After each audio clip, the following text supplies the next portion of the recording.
Ата sizge пәтер сыйлап жатыр. Қуаныштысыз ба? Сізге. Жана ол айтып қалды ғой, әрбір еңбек ақталу керек. Енді әрбір істің қайыры бар. Егер әлгі видео таралмаса, сот болмаса, дәл осындай жақсы адамдарды біз көрмейтін бедік, білмейтін бедік. Сондықтан ата апа өздеріңіздің нығметтеріңіз, енді сіз 21 жыл жұмыс істедіңіз, малшы болып. Сіз 33 жыл жұмыс істедіңіз. Міне енді атындай жомарт кәсіпкерлер пәтер сыйлап жатыр. Ата қуаныштысыз ба? Ой, жаным атам. Аса қамқор ерекше мейірімді рахымың алатын Алланың атымен бастаймын. Адамзаттың асыл тажы пайғамбар саламға салауат болсын. Малшы болып. Сіз 33 жыл жұмыс істедіңіз. Міне енді атындай жомарт кәсіпкерлер пәтер сыйлап жатыр. Ата қуаныштысыз ба? Ой, жаным атам. Аса қамқор ерекше мейірімді рахымың алатын Алланың атымен бастаймын. Адамзаттың асыл тажы пайғамбар саламға салауат болсын. Мына үйде жөнді жұмыстар жоқ, оны өздеріңіз істеп бересіздер.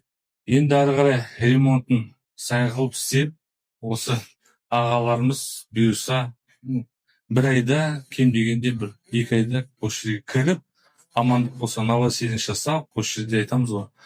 Енді той көп болсын дейміз. Ал ағасы, Құтты болсын.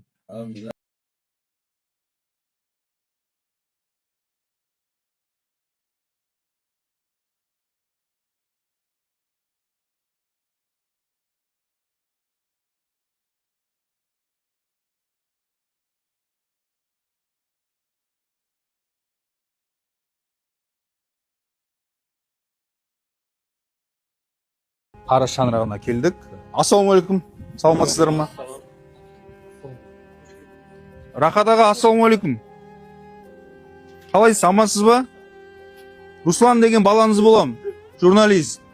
Жыламаңыз болып, мына арнайы Алматыдан келіп отырмыз. Сол кезде қанша жылқы еді? 14 бас. 14 бас. Сонда сіз 14 бастан қанша жылқыға дейін өсірдіңіз? 1700-ге бардым. 1700-ге дейін? Сатты, жіберді, соны алайды болған.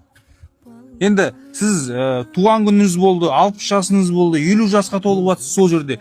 Бір құтты болсын деп, бір жылқы атап, шапан беріп, ондай болған жоқ па? Болған. Енді құл ретінде жұмсаған жоқ па іште, құл ретінде. Соғымда бермейді, оны берген жағдайда да ақшасын ұстайды. Әкемнің 60 жасы кешеге де түрмеде өтті ғой. Түрмен үшін 2 ай 4 күн отырып шықты ғой. 60 жасыңызды түрмеде қарсы алдыңыз ба?